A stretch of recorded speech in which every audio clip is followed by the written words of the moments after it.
Hey everybody, Objectively Dan here. And did you know that Robert F. Kennedy Jr. believes the CIA had a role in the assassination of his uncle, President John F. Kennedy? And according to Axios.com, it's part of the reason why RFK Jr. has a motivation for pushing his daughter-in-law, Amaryllis Fox Kennedy, for deputy CIA director. Needless to say, we're living in some crazy times, and there's a lot of information that has come out in the last few years about a lot of stuff that's happening in the government. So I got to know, what do you guys think? Do you think that something like this could actually give us more insight, or is this just chasing a fairy tale and is not going to lead to anything at all? Call into the show now because we are live in just a second.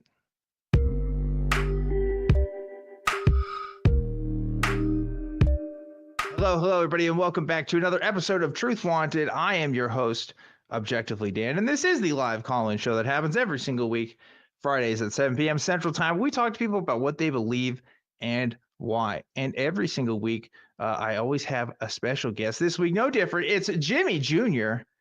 joining us today. What's going on, Jimmy?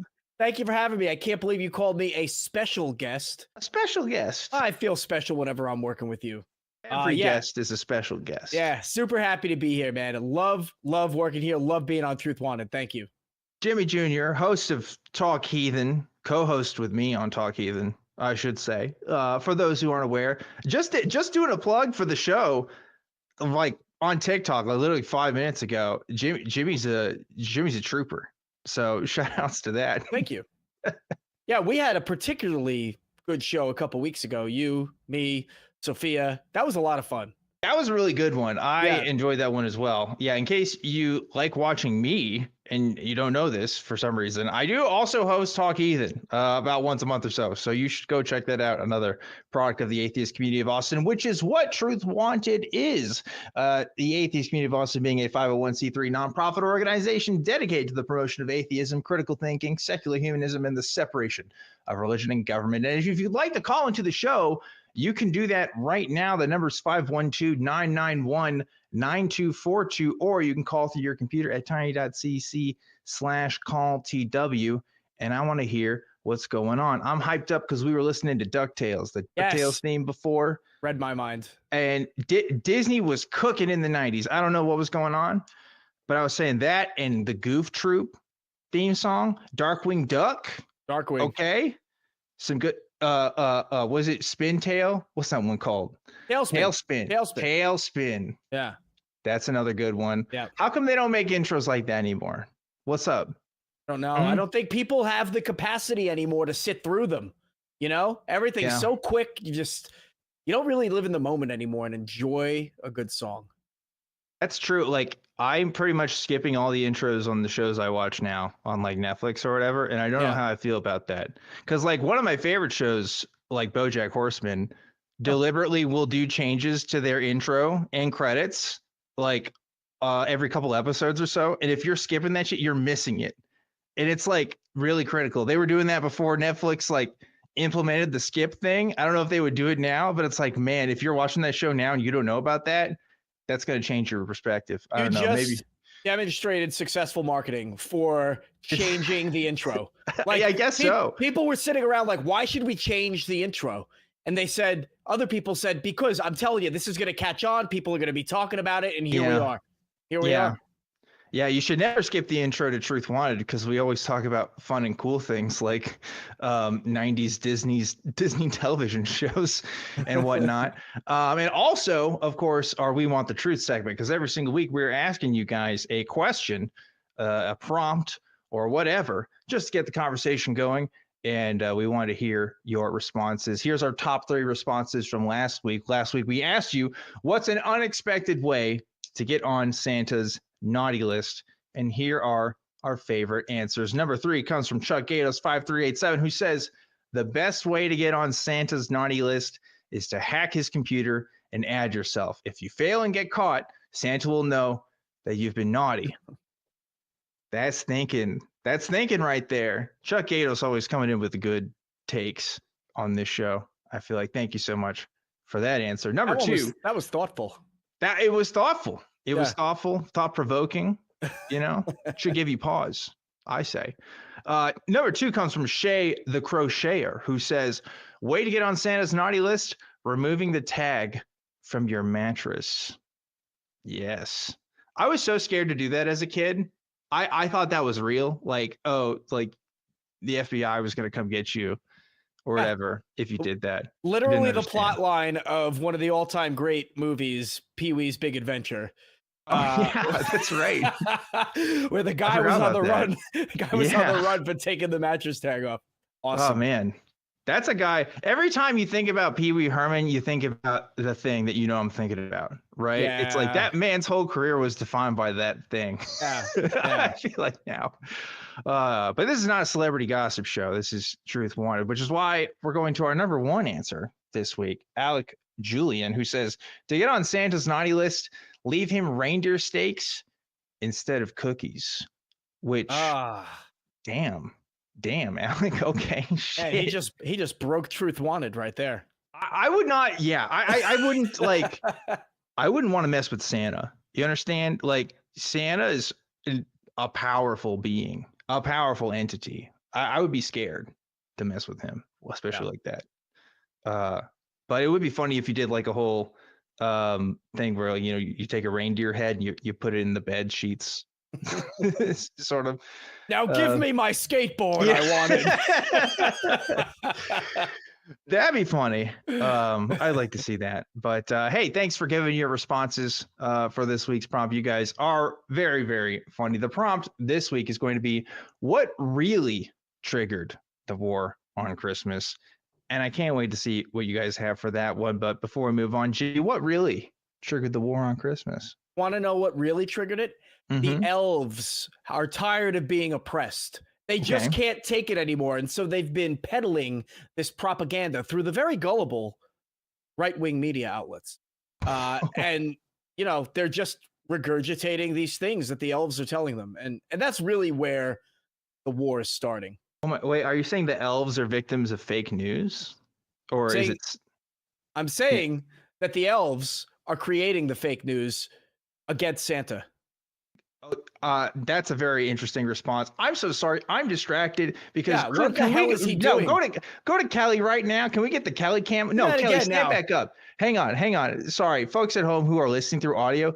Kelly just decided to just. First of all, Kelly, I don't even know what you call that. What do you call that? Do you know what that is? It's a thing. He's talking, but he's muted right now. He's muted, of course. So he's doing that thing you see on the streets where like people like use 2 sticks to like keep another stick in the air. Kelly, what the heck? They're commonly called devil sticks. I like to call them rhythm sticks because you really need to get a sense of rhythm to start them going. Kelly, but we were looking. We got a lot of work to do to call that rhythm. Oh my God. We were looking for a super chat challenge, and I mentioned in the chat that hey, I could juggle. And then I started juggling to show that I could, and now we can't do it for the super chat challenge because everybody saw it. Oh, can you juggle other things? I am not a good juggler. I can do sticks like really, really, really good, but I'm not good at much anything else. So all right, okay, well, all right, Kelly, I've known you for how many years now, and I never knew that you could just like do that. So like, what the heck, man? I don't know how I'm feeling right now. That was crazy. I used to busk on street corners doing it. Believe it or not. I need you folks at home who are listening to audio need to understand, and just video too, because you didn't see it. Like, I'm trying to concentrate, like trying to get a show going here, and this man is a person that you've known for several years just starts juggling in front of you. That is the most distracted I've been for a long time. That was crazy. Cool. All right, I'm Kelly. glad I could distract you. That's wild. Okay. Thanks so much for the distraction.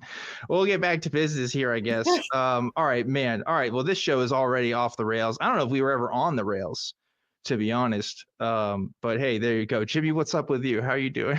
And I'm doing great. I'm doing so great. It's a good time of year, man. It's a good time of year to be cheerful, you know?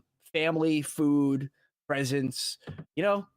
I buy into all that shit, even being an atheist. So okay, I'm happy about it. I'm happy about that. I'm happy about you know, some calls tonight because it looks like we got some good ones. You know, the thing that you said in the intro was we're living in some crazy times, and man, I couldn't have said it better myself. I I can't believe I'm living through some of the shit that we're seeing right now. We got the WrestleMania former CEO who's going to be heading our Department of Education, allegedly. Yeah. We got UAPs and UFOs everywhere, folks. I don't know what's going on with this world. Yeah. So, and I think we have a call that wants to talk about UFOs. So hopefully we get to that a little later.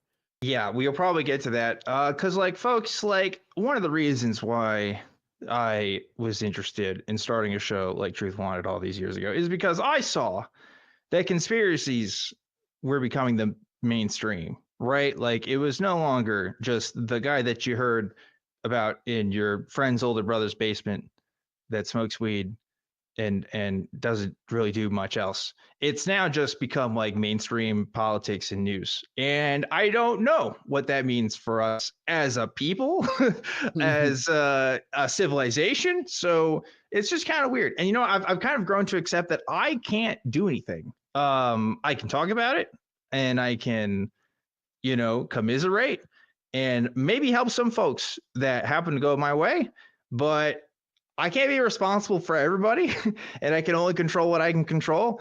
And that's how I'm choosing to approach this, because otherwise, if I think about it in any other way, it causes a little bit of existential dread. So that's where I'm at. I'm glad you're in a positive place about it, though, Jimmy. That's good. Yeah, my love language is giving gifts, I'm told. So this is a good place for me to be.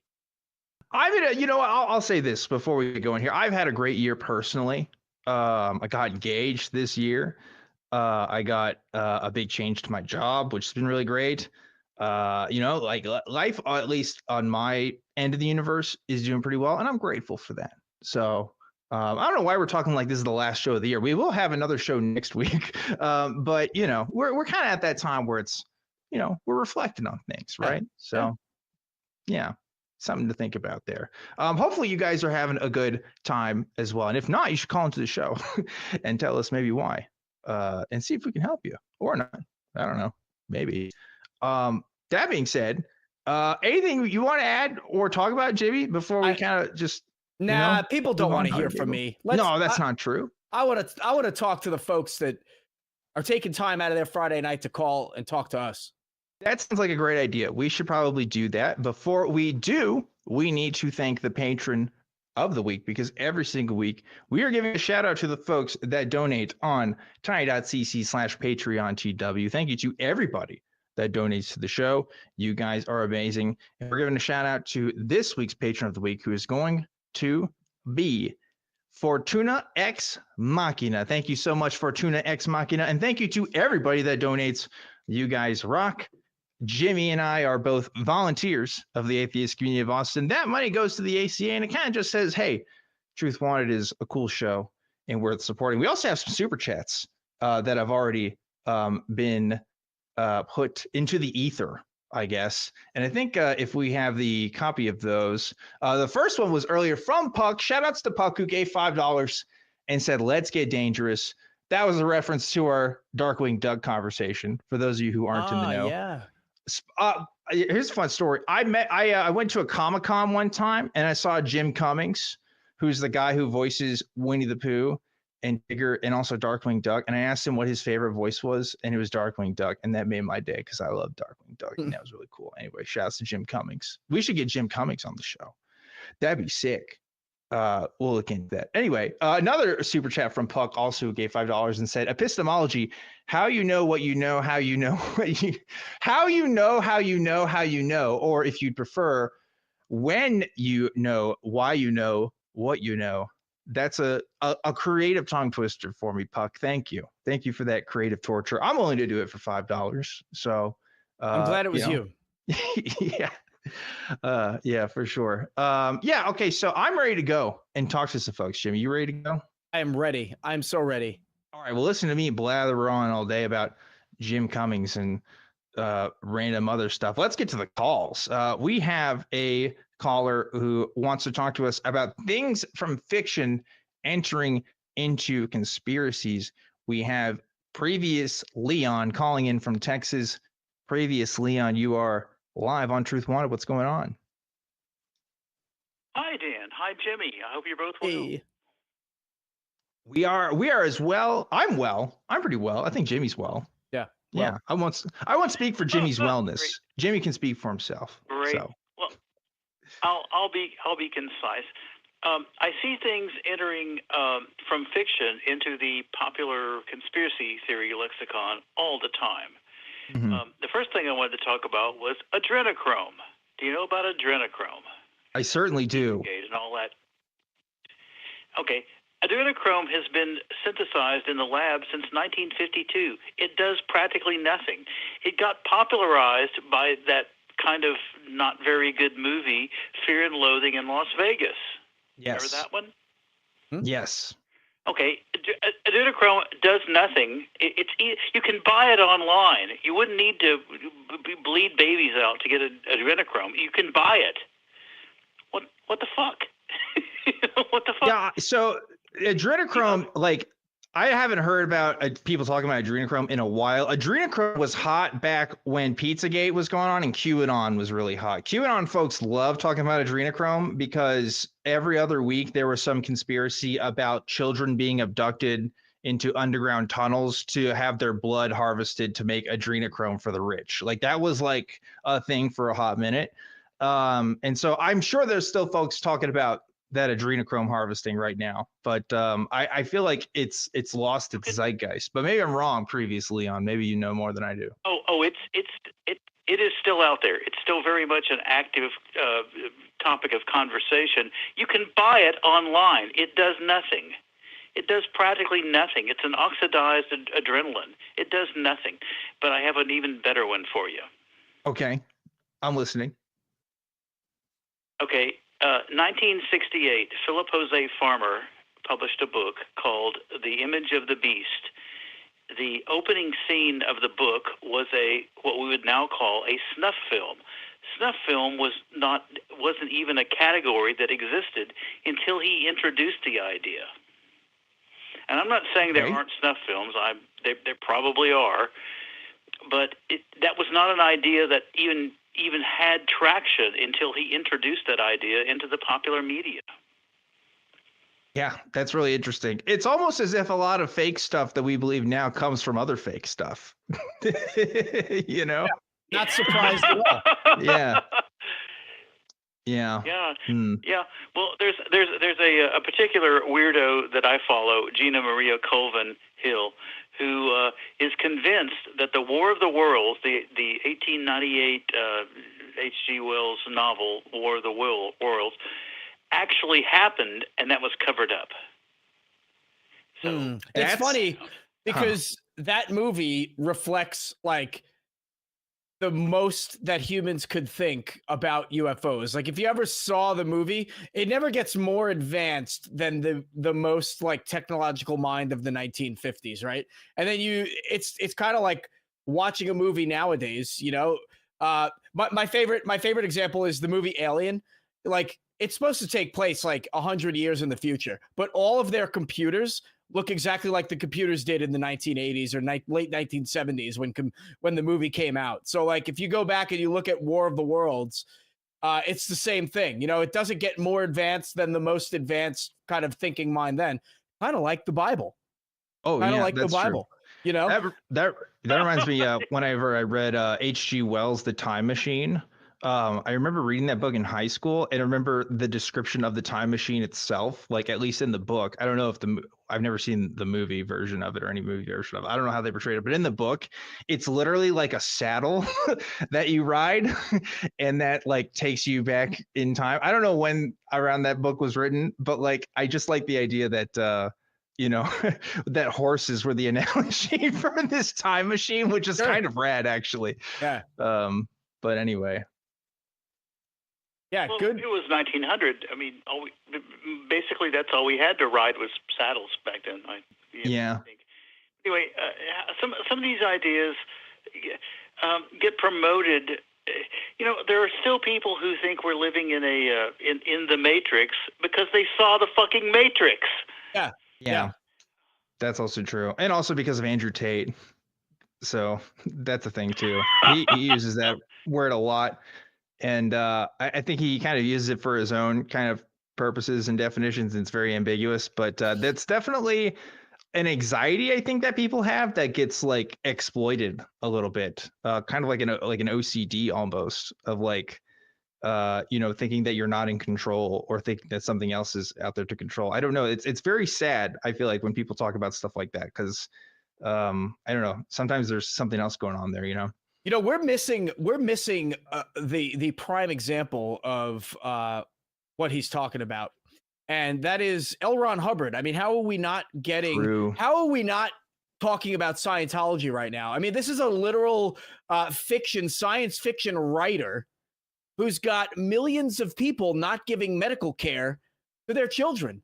I mean, it's insane. It's insane, and that's the dangerous thing about not verifying some of the things that we are led to believe or even that sound good to us. You know, Dan was saying before the show started, like, you gotta, even if there's a paper written on something, just because there's a paper written about something doesn't mean you just accept it as doctrine. You know, it's not canon about the thing that you were kind of investigating, or the thing that you think sounds good. You really got to verify these things.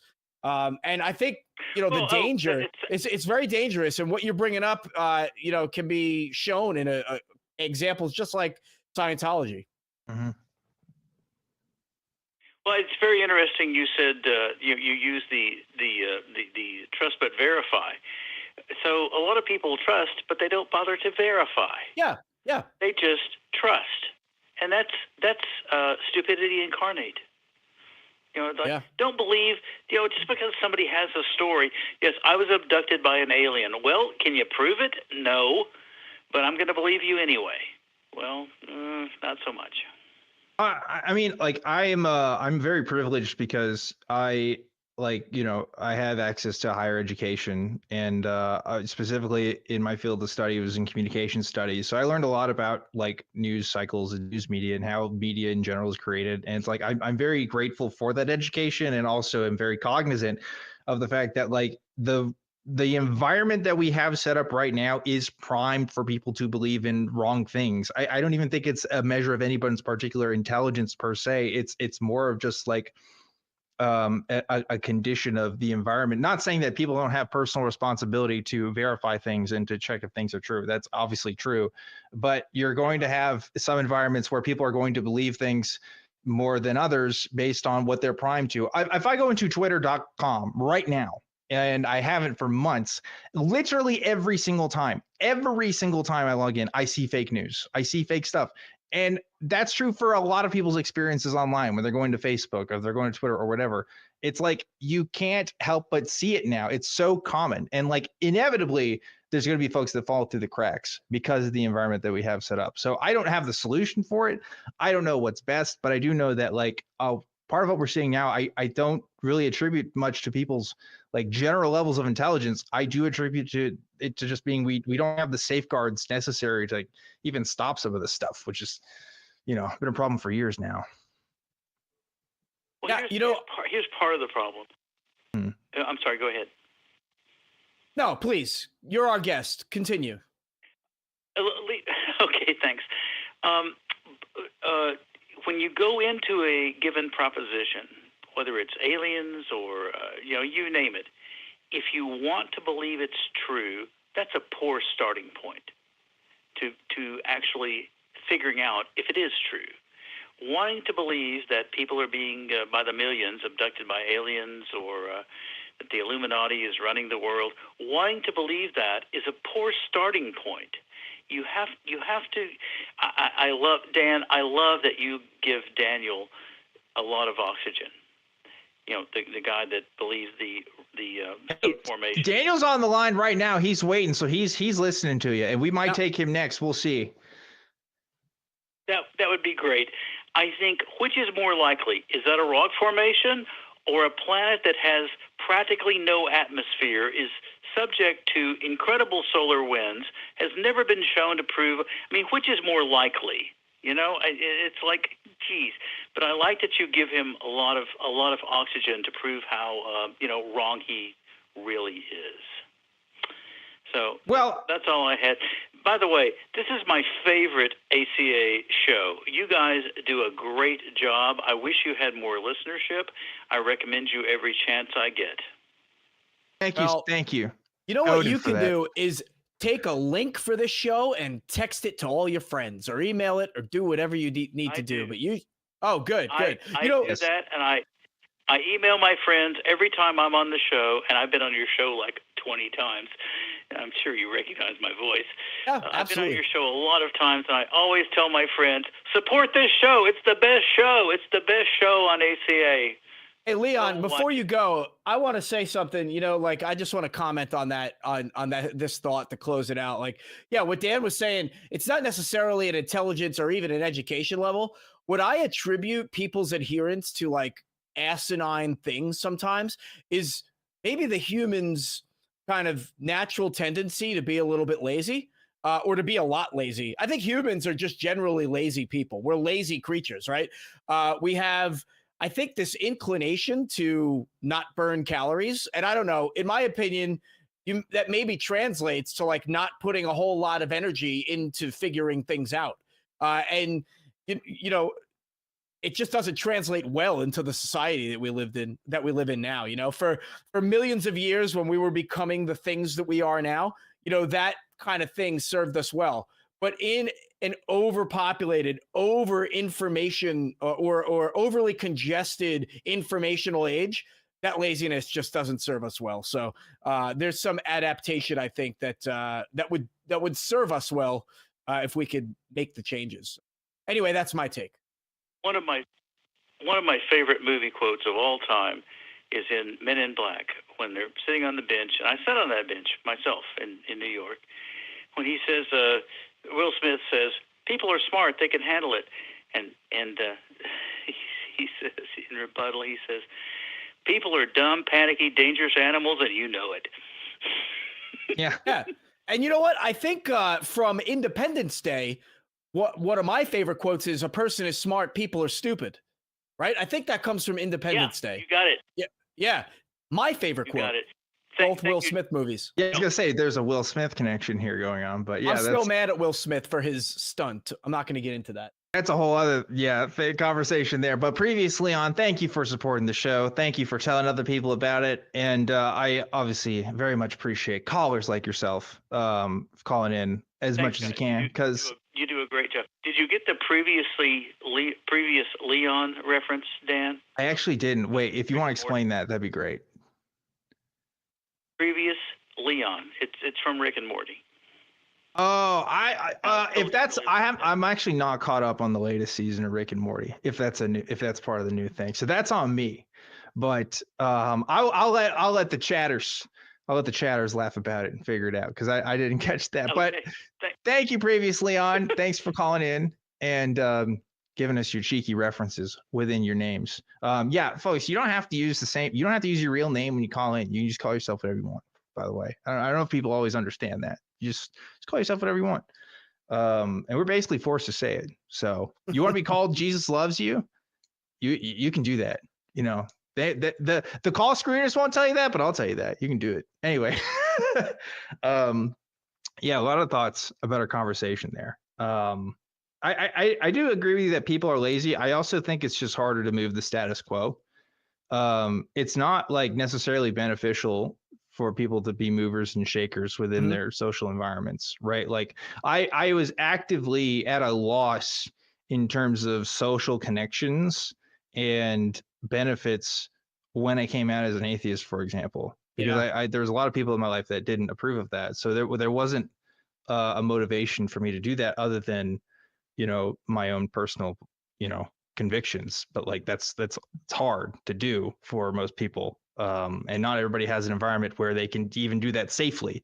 So, we live in an environment now that respects a lot of people's opinions, even though we don't always should, I guess, when it comes to big decision making. So I don't know. Again, I don't have the answers.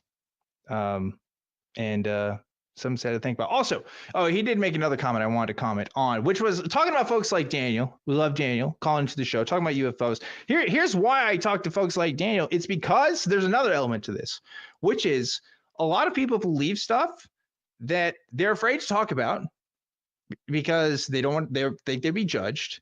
And therefore, these kinds of beliefs that you and I may not agree with, don't ever get examined.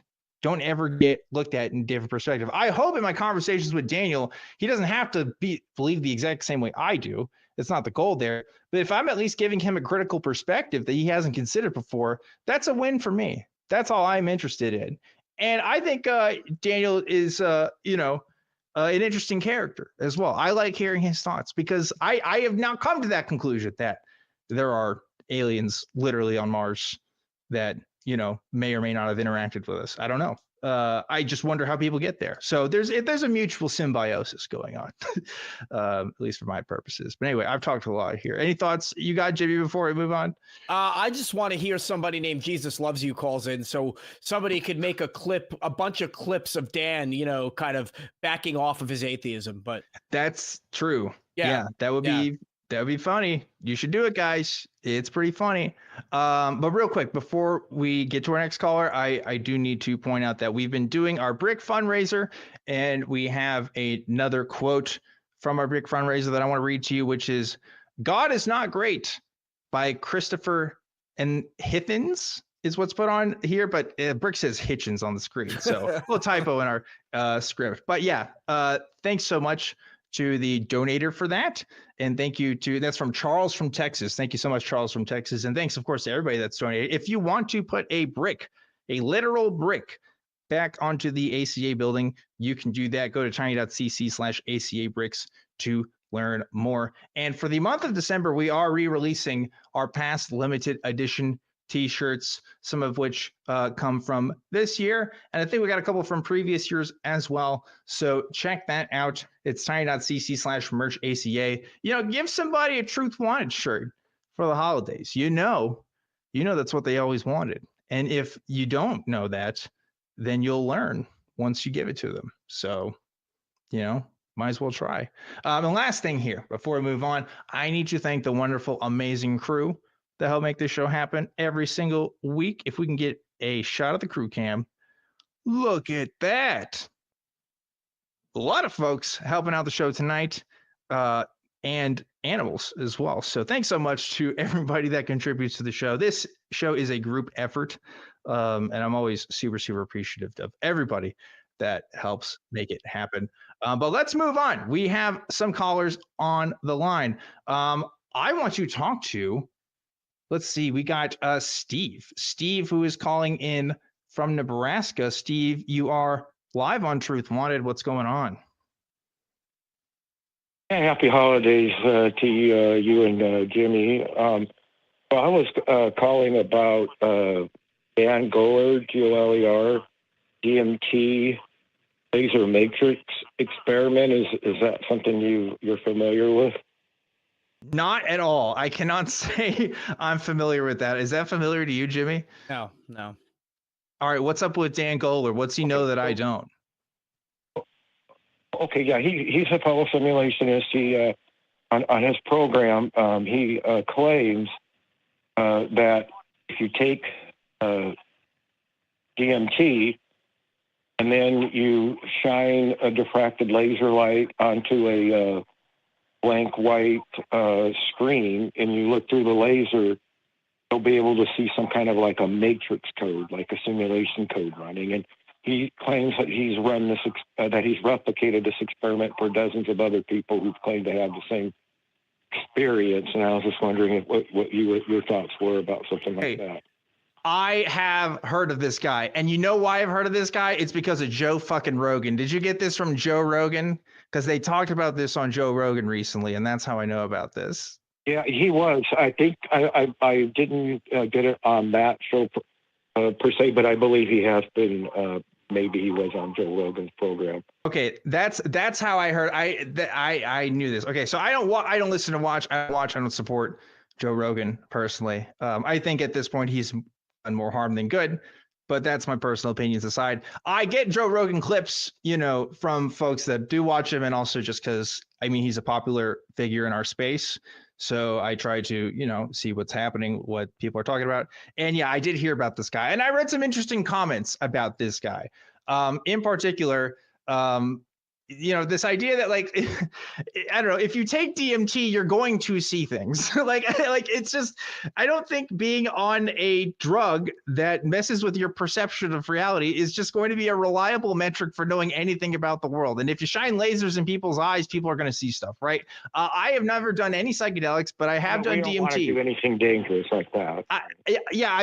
I've told this story before. I have smoked marijuana in the past, but also I did DMT really kind of twice, in the same day, and it didn't do much for me. And I mainly did it because I thought it would be a funny story to talk about on Truth Wanted, to be honest with you. And you know what? Like, yeah, you see stuff on there, and people say you get access to another reality, or you're seeing something that you're not supposed to see. Some people talk about the machine elves. I don't know. It's just like, man, I don't know. I don't get it. It doesn't do anything for me. I don't know why people talk about how amazing it is and how much stuff they've learned. For me, it really didn't do much. And I can't imagine that shining lasers in people's eyes is really going to tell you much of anything, particularly it's not that they would want to. I don't think that would be a safe thing, but they shine the light on like a blank white screen, the laser light, and you look through the laser certain way onto the screen, and you can see some kind of a code running.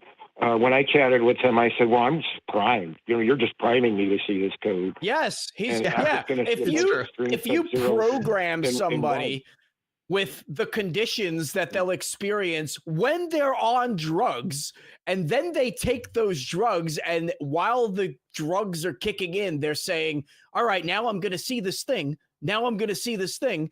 Right? You're likely to see it. I mean, I think that's the way a lot of things work. We, I don't know, it's not just drugs, but we kind of absorb different perspectives for when situations, for when we arrive in those situations and then experience those things, near-death experiences, right? Oh, I saw the white light. I saw the white light. Well, if you hear your whole life that you're going to see a white light, and then you kind of lose consciousness and see a white light, I feel like that is the same. Dan, you're making faces. It's just like the reason why we interpret code as zeros and ones, right, is because that's a visual representation of a physical process that's happening. If there was a code to reality, we wouldn't be seeing it as zeros and ones unless we had like a monitor that was connected to a computer that showed us that. I don't know why our eyes would show us the actual zeros and ones. It's just very silly to me. I don't know. Go ahead, Steve. It's not binary. He said the code's not binary. He said when I see it, it's going to be something unlike anything I've been primed to see. I ordered some mimosa tree bark, and I've got a process to extract the DMT and purify it, and I'm gonna write down my experience in the code, and I'll report on it. So just kind of be interesting to see what I come up with on this. So, but again, my point still stands here. Okay, a visual representation of a code is unnecessary for a code to function. There's no reason why you would have to see anything. The only reason why we see code is because it's more accessible for like machine. We turn code into other kinds of code that's more readable for machines, right? We don't typically work in machine language, like literal zeros and ones, because most of us just don't operate that way. With that, in that kind of a assembly language, we usually put it into higher level languages because lower level ones aren't as good. So it doesn't make sense for us to even have an ability to even see it, because that's just a representation of, again, physical processes that are happening. I don't know. It's just there's no rhyme or reason to it. And I don't know why we'd be able to see it with our eyes somehow. It's just very silly. Again, hard for you to take seriously. But clearly, Steve, maybe you have a different opinion than I do. Well, I think it's worth further investigation because dozens of people have claimed to see this code as well. He's replicated the experiment, and everybody seems to have the same experience. So, there's something more to it than just. I just want to clarify. We're not encouraging people to do drugs. Okay. So I just want to say, if you say it's worth further investigation, I just want to make sure that I'm not associated with saying go do DMT. So I don't know. Well, let me talk to you about this, Steve. Why do you think this is worth investigating more so than any other sort of consistent phenomenon that's ever happened between people's drug experience? Well, I think this is just kind of an interesting thing. If there's some kind of weird glitch in the matrix, maybe this is something there. But if you can check this guy out, his name's Dan Goller, Goller. He's got a program, I think it's called Simulation Talk, and he's got a documentary out on this he's made. So, but I'll see if there's more to it than just people tripping. But why does this give you any credibility? Why believe this guy's take on what happens at DMT more than the people that take DMT and say that they see the machine elves, or the people that take DMT and say that they see aliens? Like, what makes this guy's DMT experience more real? It's just not his. It's dozens of people have this shared experience. Sure, but again, multiple people have talked about machine elves, right? Like, multiple people have talked about other kinds of experiences on DMT. Do you think it's possible that maybe we could just have similar biologies in that we tend to see similar things when we're on similar drugs? Well, it would be kind of odd that we would see some kind of some kind of code running through a laser. I just don't know why people would. It doesn't even sound like it was code, right? You said it wasn't zeros and ones or words. It was like images of things, right? He said it was as text. That he described it as something that looked kind of. It wasn't it was like an alien language, something maybe a little bit similar to Hebrew or Japanese, but it wasn't Japanese or Hebrew. So he wasn't even sure if it was code then. How can he know it's code if he can't even read it? And what's an alien language?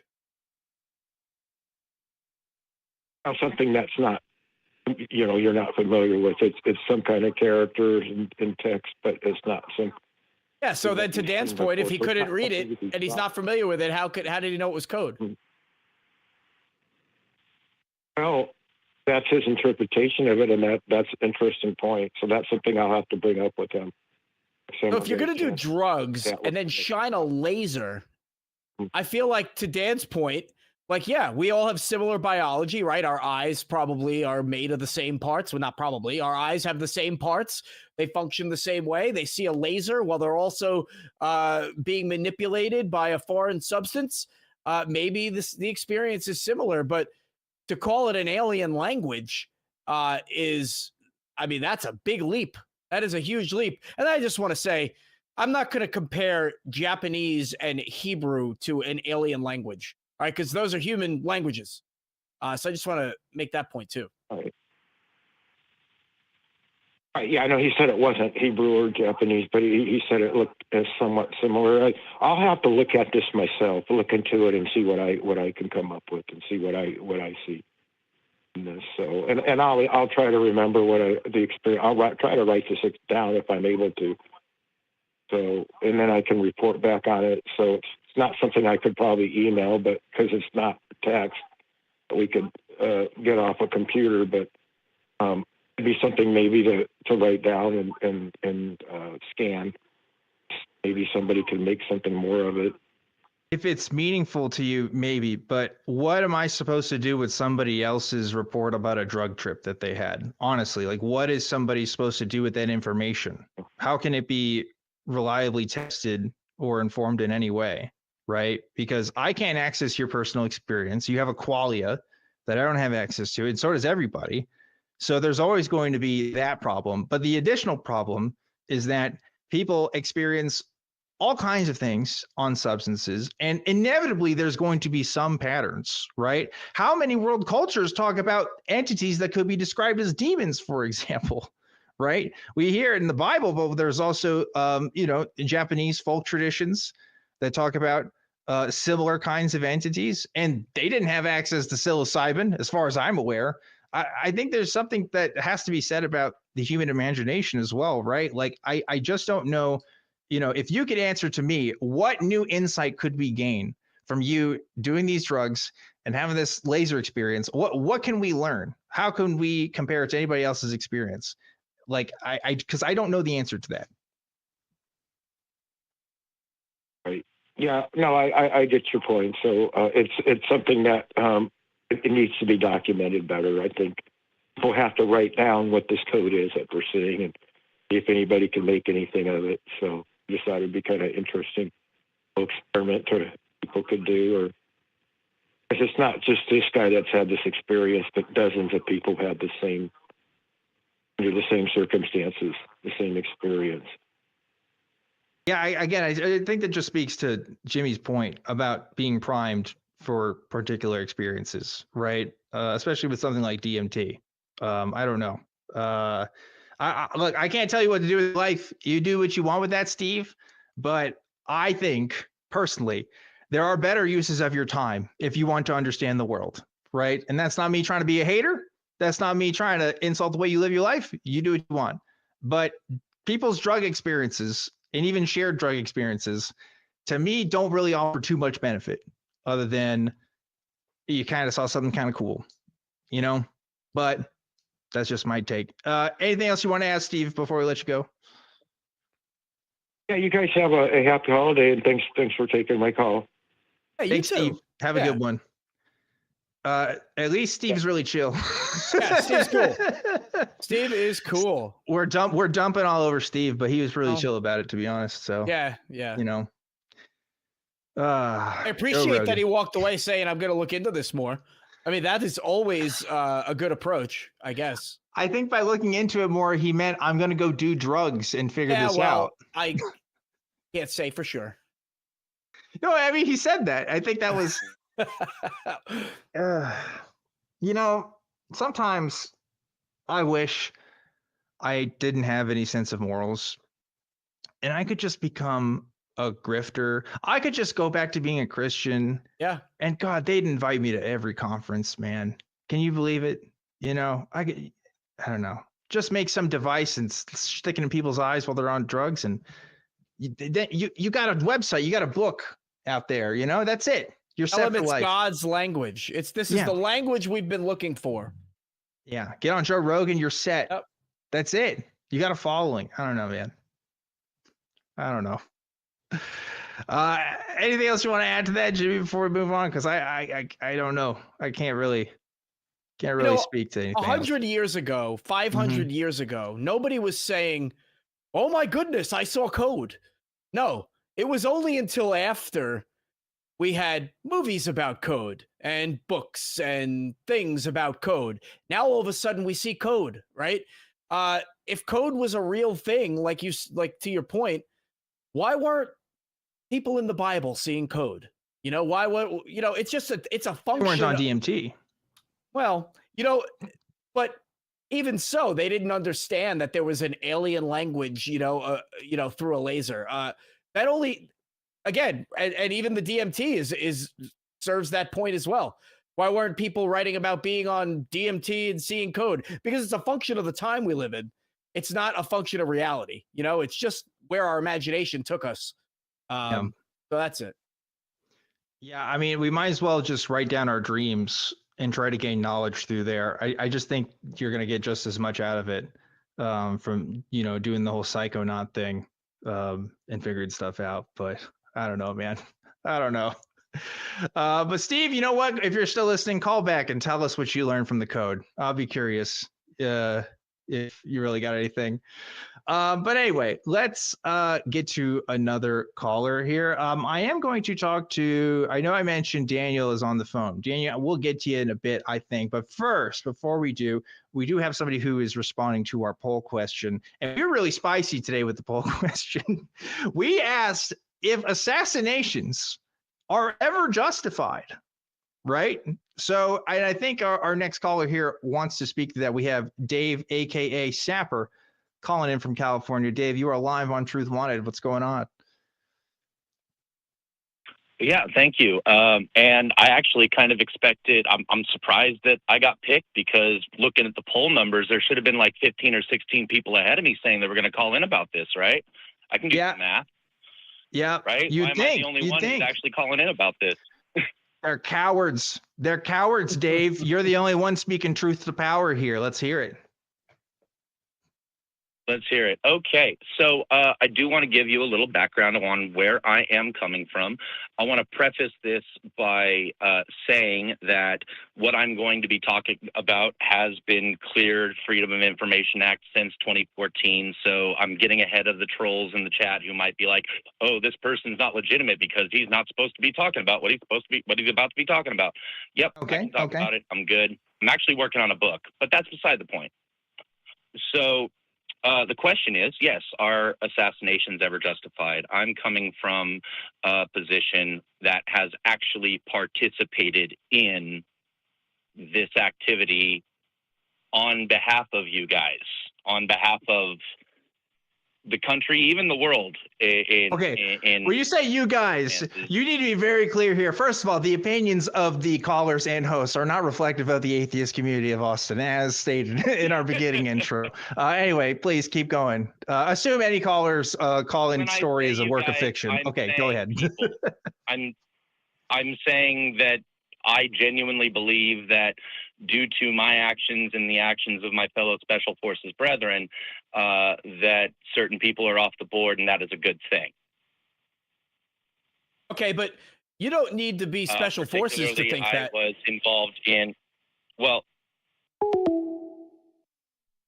Oh no, did we lose our caller? Oh. It sounds, I think we just did. Oh. I think we just did. Dave, I'm putting you back in the queue if you can still hear us. And the crew can let me know if they've got you again. I think they got him. I think they got him, Jimmy. Oh, man. They were like, this guy better not talk. Yeah, somebody was listening in. Yeah, they couldn't let it happen. Oh, man, our whole call-in studio is having some issues right now. Oh, my gosh, Jimmy. They're on to us. They are on to us right now. That's crazy. All right, crew's gonna be looking into it. You and I can talk a little bit. Holy shit. Yeah, all right. What? So that is not the first time something like that has happened on this show. And granted, it's a bias because like we talk about this stuff a lot, but it is so funny when we talk about government shit and then a call drops. Yeah. It is never not funny. Yeah, it's pretty good. We don't know. We just don't know, you know, what is going on. And it actually could be, it really could be somebody trying to keep us from spreading the message, keeping, what was his name? Dave, from spreading the message. But, you know, on Dave's point, like, he's like, I was Special Forces and I think it's good that some people are gone. But I get it. Like, the argument, it's almost a little bit of an argument from authority. Like, you don't need to be Special Forces to think that assassinations are okay. Yep. You know, like, I appreciate his perspective, but that's not any way of legitimizing or justifying an assassination or an assassination attempt. Really, the thing that serves that purpose is the reason for why it's good, not who did it. Well, maybe who did it, but yeah. The fact is, world powers, including the United States, and this is not political. This is not anything but stating like factual information, have committed assassinations, right? Like, it just happens. So it's just a question to ask. Where do we draw the line here? Is there even a line to be drawn? Does it even matter in the world, you know, power vacuum that exists? Are we just in a state of anarchy? I don't know. But anyway, I think we have our lines fixed now. So I guess if the government was trying to stop us, they weren't trying too hard. We got Dave. Dave, we got you back on the line here. Can you hear us? There he is. Yes, I can. I just got to say, I love the conspiracy theories in the chat. People were thinking that Big Brother was catching up with us. That's right. It's fantastic. I love it. Life imitates art. Truly, truly. All right, Dave, go ahead. Make your point here because we're listening. I did catch up to... sorry, go ahead. Did you have questions? Because I did catch up with what you were saying while we were slightly disconnected. I was listening in on the chat. And listening in on you guys. So, well, Jimmy was just making the point that you don't have to be Special Forces Jimmy was just making the point that you don't have to be special forces to justify or not justify assassination, right? Like really anybody can have the opinion of that. But we wanted to know why. It sounds like you may or may not allegedly have been involved in something with the U.S. government, and you feel justified in that. I'm curious as to your explanation as to why. Well, not may or may not. I was involved with the taking out of Abu al-Zawahiri. That was part of the mission that I was a part of, and taking out Abu al-Zawahiri, who was the primary leader of Al Qaeda in Iraq at the time, was part of what eventually led to information that eventually got Osama bin Laden. I was not part of SEAL Team 6. I'm not trying to be claim any of that, but you know, some other of my brothers were a part of that. But no, I was involved in the capping of Abu al-Zawahiri. Okay, so was it justified? I believe so, yes. Okay. Well, you know, I think that's really all we wanted to get to. Was that? Hey, look, I'm not trying to dump on who are we talking to again? I'm sorry. This is Dave. Dave, aka Come on, Sapper. man. What do you mean? Who we talking to? Come on, it's right there on the lower third, Jimmy. No, it's Come not. on. It's not. It got blocked off on my computer. I'm sorry, Dave, aka Sapper. I'm really sorry. Look, but you know, I appreciate that. You know, you. I'm sure at the time that you were taking part in this operation, that you felt like you were doing it for your country, and that's cool. I appreciate that that you would do something like that. But you know, the question is, was it justified? Was it okay to kill this person? And then if it is that the blanket for it being okay to kill anybody that we want to kill? And I think that's the dilemma we're in. Sure. Where is the line drawn? Yeah, extrajudicial killings, right? Outside of the normal rules of engagement for war. Or are there times where it is justified? That was the poll question that I was responding to. Yeah. So you feel this guy who had information on Osama bin Laden, but even without that information, if this guy was in charge of a group that was going to carry out attacks against the United States, people that you were sworn to defend, that taking out that person is justified. Yes. Okay. Yeah, I mean, that's a good opinion. I mean, that's your opinion. I don't want to say I agree or not, although I do agree, because that's not the question that I want to answer. I think what I want to answer at large is, okay, we've got a baseline here. Killing al-Zarqawi was justified because I'm an American and I'm protecting other Americans and I don't want things to happen to Americans. Plus, now I could probably get the guy that has killed more Americans than anybody in American history. So is it okay to apply that across the board? So which killings are justified and which aren't? And that would change based on who's asking the question, wouldn't it? And so that's kind of the dilemma we're in. Yes, I would agree. Okay, so would it be okay? And I know that the question was asked in the broader sense of what has recently happened with the United Healthcare CEO and Luigi Mangione. And my opinions on that are completely divorced from my opinions on what I did in service of my country. Yes. However, and why? And why is it divorced? And then there are circumstances. And is it divorced from the assassination attempt on the president-elect? Right? That was a former American president and now going to be an American president. Somebody tried to kill him.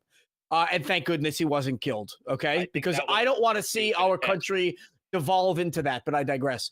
Why was it okay to kill Zarqawi and then no?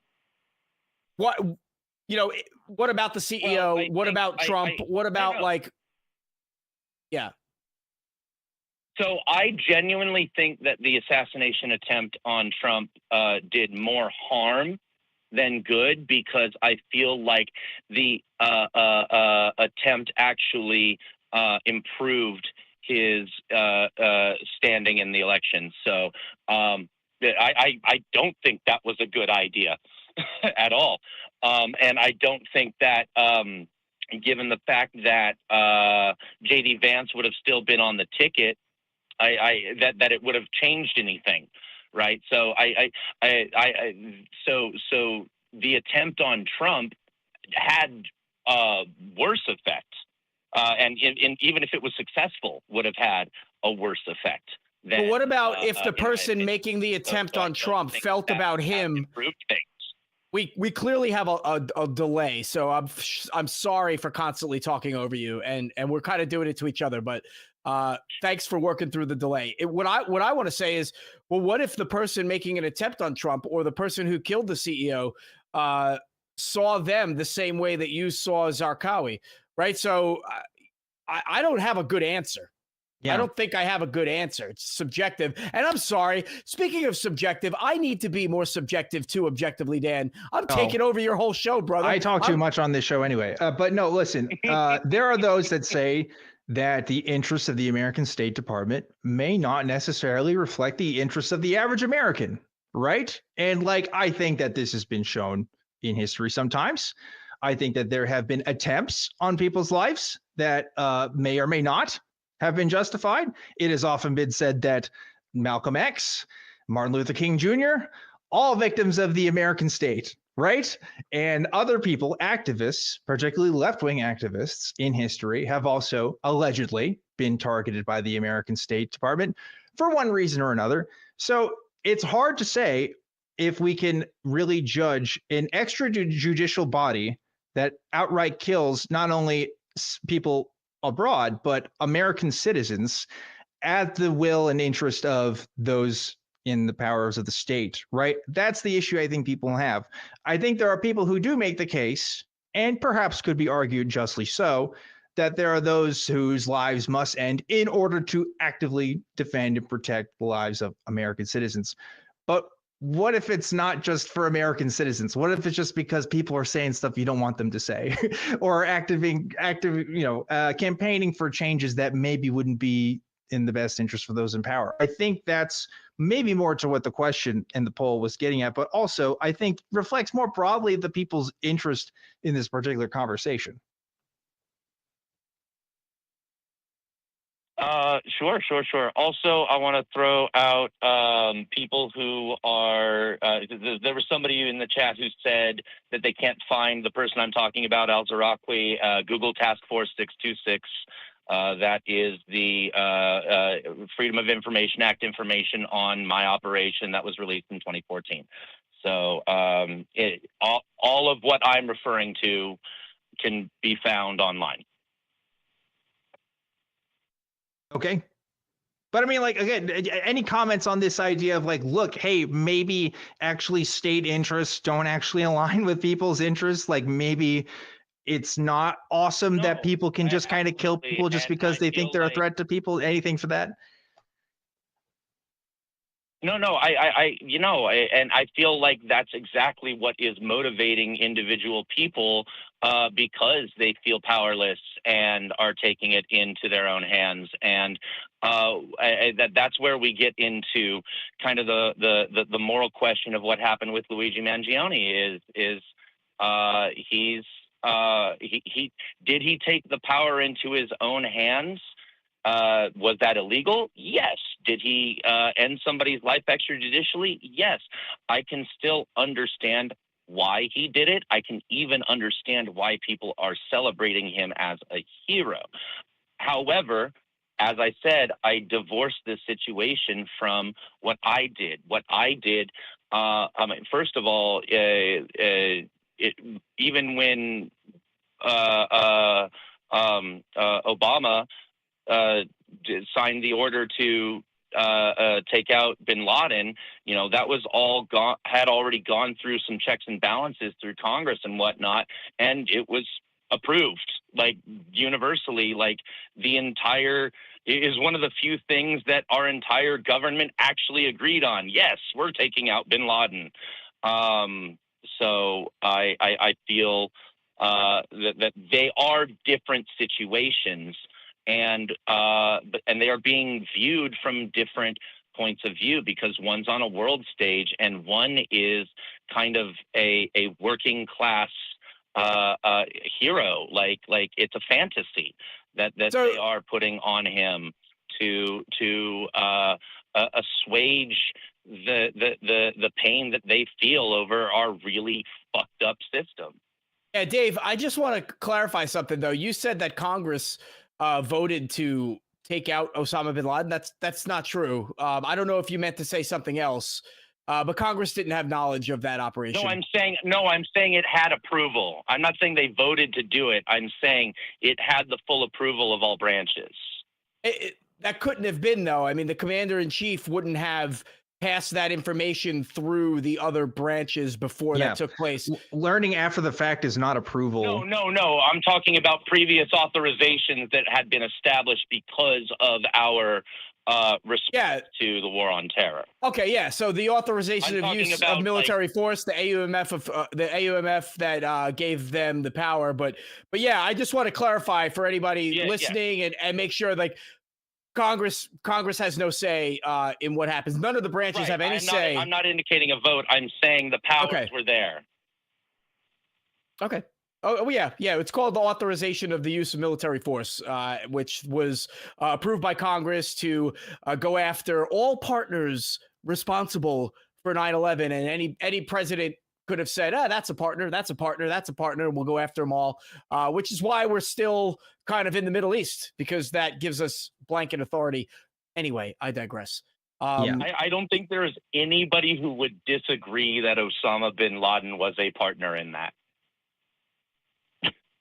Well, just saying. I think there would be. I don't know. There's a lot of people that point to Osama bin Laden not actually doing shit later on in his life, right? Like not actually being involved in Al Qaeda and like being involved in any terrorist operations. You know, like there's people that have taken his hard drive is publicly available on the CIA's website right now. Like, you can see his email correspondences with folks, and people have studied, you know, his track record on that. So I don't know. I disagree with that. I'm not saying that he didn't have anything to do with 9/11. I mean, he certainly took credit for it. And he certainly was involved with Al Qaeda. And I'm not saying that he didn't fall under the AUMF. I'm just saying that the AUMF extends, you know, it's kind of like a blanket policy. So for Congress to authorize that gave presidents, succeeding succeeding commanders in chief blanket authority to kind of operate wherever they wanted to. So that's kind of but we're digressing a little bit. In the grand scheme of things, we've agreed that, you know, or maybe it's okay to take some people out, but where do we draw the line? I think I really want to get to that. Like, how do we figure out who not to kill? And how do we figure out who to kill? I don't know if there's a good answer. I'm not sure I have the right answer to that question. That's definitely not. I mean, like I said, I'm very confident that the operation that I was a part of was valid and justified. I'm not confident that I can necessarily decide whether or not other circumstances are justified. That's a tough. I don't think any of us really can sit here and make that call for sure one way or the other. Yeah.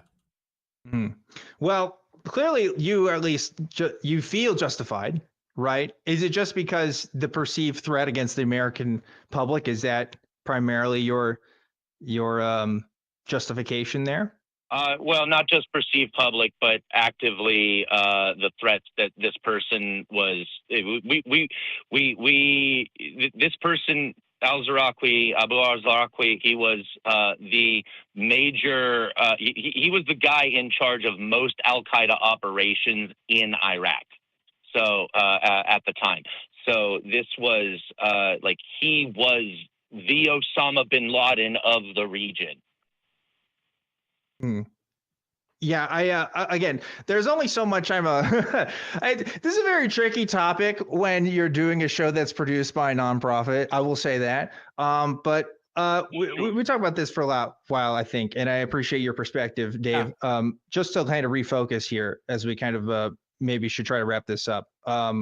Like, you know, this is an ongoing topic that has been talked about for centuries, right? This idea of a just war, this idea of a just even warfare, right? And I don't know. I agree with you, Jimmy, and I think Dave as well. I don't know if there is a ultimate answer. I think it mostly comes down to people's opinions on things, which is kind of sad, but I think it's the truth of it. The truth is also America, this country, was founded on violence. We did not get here the way that we are today because we sat nicely and we're peaceful about things. The Boston Harbor ended in bloodshed, and it ended in bloodshed not just for the people living in the colonies, but the people who were living here before us, and also the people who were not even here in America, right? Lots of violence happens, and it founds a lot of people's freedoms in a way. So, like, this justification for violence sometimes is used to promote the status quo or to promote things for the way they are. And I'm always kind of skeptical of folks' arguments who make that case. I don't think, Dave, you're making that case, to be clear. But when this comes up, there is kind of this idea that it's either always okay when it's in the interest of a particular country's interest, or it's never okay. And I just don't know. It's a little bit of a gray area for me, but I think that's all the time I got for you today, Dave. Appreciate you calling in on and answering the poll question, because we always appreciate that. Because the rest of you guys that said yes, you didn't call in. What's up with that? You said you would anyway. But no, great conversation. We'll let you go ahead and go now, and we will move on. Jimmy, any final thoughts on that? I like that one. I really like that one. I appreciate him calling. I appreciate him answering the poll question, and I appreciate him being honest. So, good conversation. Definitely want to talk to him again sometime. Yeah, I mean, that's a perspective for sure that I think is worth engaging in. Yeah. But moving on, though, we do have Daniel from Canada, and listen, Daniel's been waiting on the line for a while. Sorry, Daniel, I kind of put you on the back burner just a little bit because we had some other folks that were calling in. And Daniel, I've talked to you before. I try to prioritize folks that either don't call in as much or haven't called in before, from what we can tell. But Daniel, you're back on Truth Wanted right now. You're live. What's going on, Daniel from Canada? I just thought I'd call it about the, what was going on in New Jersey and stuff. Yep. You want to tell the folks at home?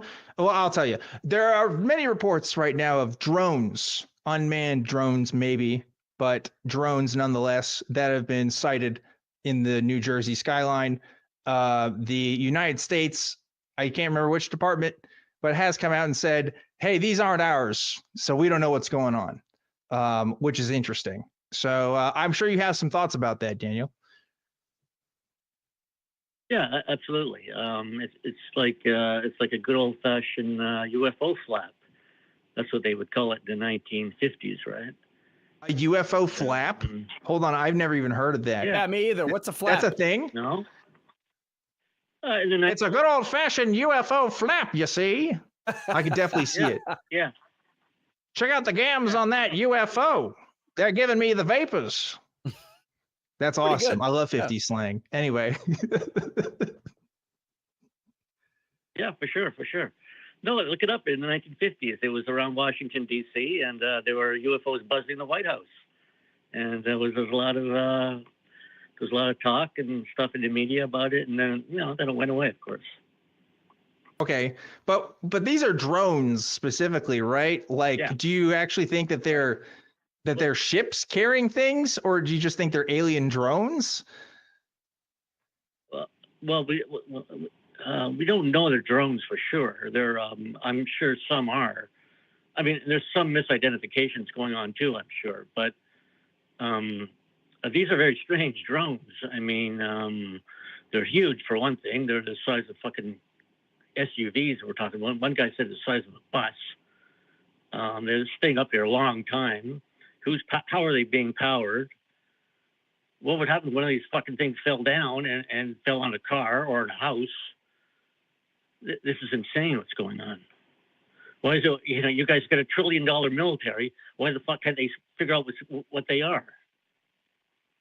Yeah. I'm googling now just to see the latest on this. Yeah, they've even put in temporary flight restrictions in the area, and the FBI apparently is asking people for more information about what's going on.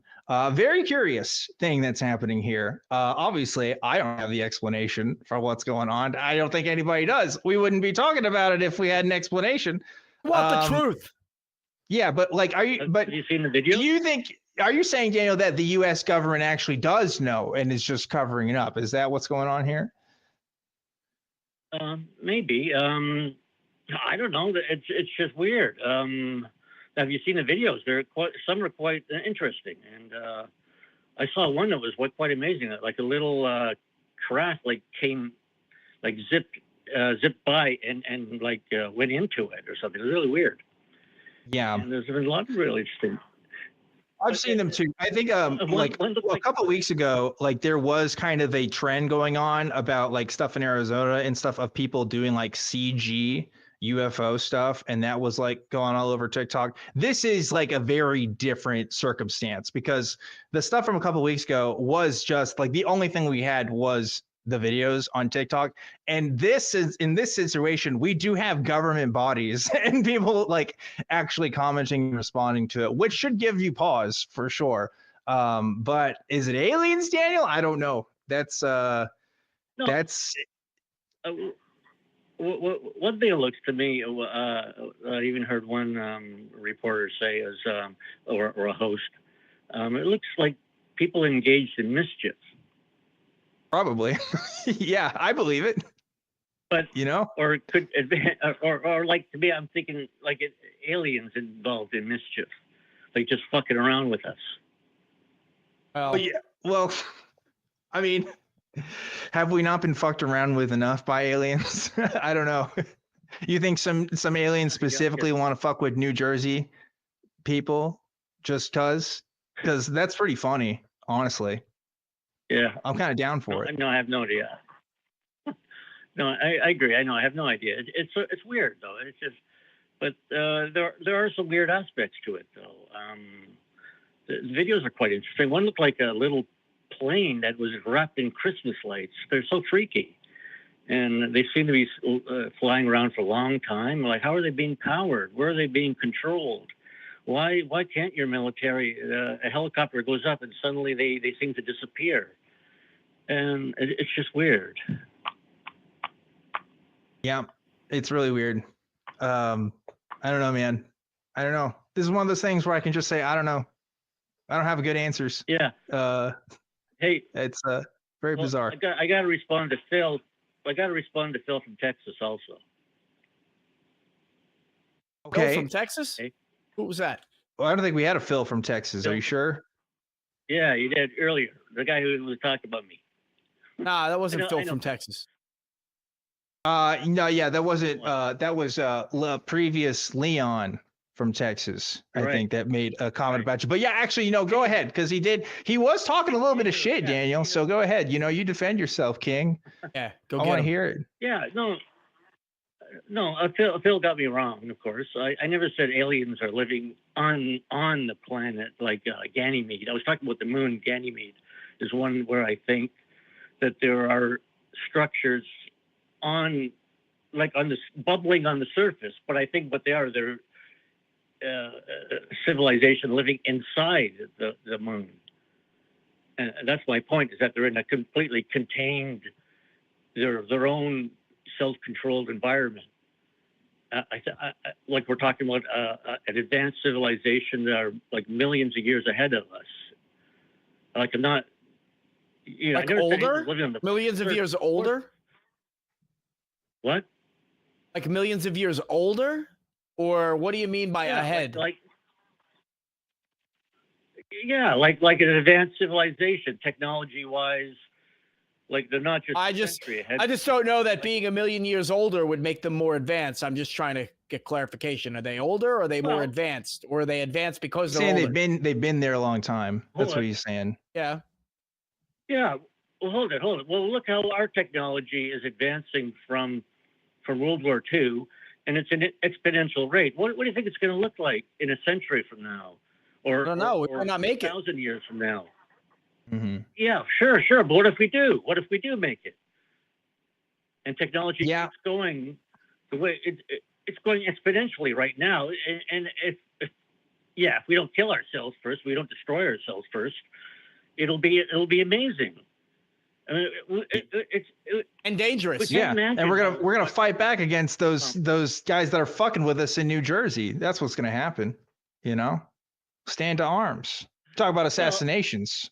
We gotta assassinate some aliens. I think those are manned, and I think they're very little aliens. Yeah, inside. Anyway, Dan, go ahead, Dan. You were saying something. No, I mean, back to what Phil said about me.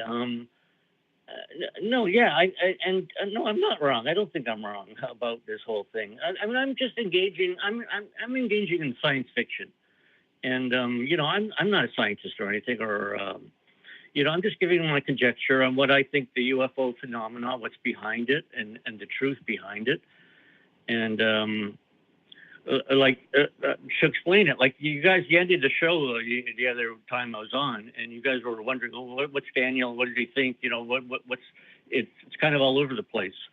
What I really believe is that the UFO phenomenon, what's behind it is like it's been going. I've been watching it for the last 40 years, and if you think about it, for the last 80 years since World War II. It's been going on, and I've always wondered how can there be so many species and that interacting with humans and things, and all these incidents of abductions and sightings and contactee experiences and stuff like that. What if they really are in our solar system, but in fact just living inside moons and planets? Yeah. Well, and I got Daniel, the anomaly channel. I hear you. Look, we're starting. Here's my thing, man. Here's my thing. Okay, there are people. It's been said that a mark of ignorance, right, is somebody who can't entertain an idea, right? They listen to ideas, but they don't entertain it, right? And that's true.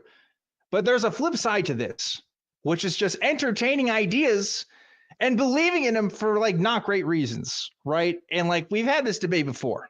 I won't relitigate it, Daniel, but we can make conjectures about things that we're seeing all day, but at the end of the day, I am not only obliged, but I'm basically mentally forced to only believe what can be most explainable through more common and more well understood circumstances than what is to be more out there, right? Because it probability wise wouldn't make sense for me to jump to conclusions about phenomenon that I don't understand the basic principles of, right? I can't tell you that something is aliens if I don't know what even aliens are or what they're doing or how they could do it.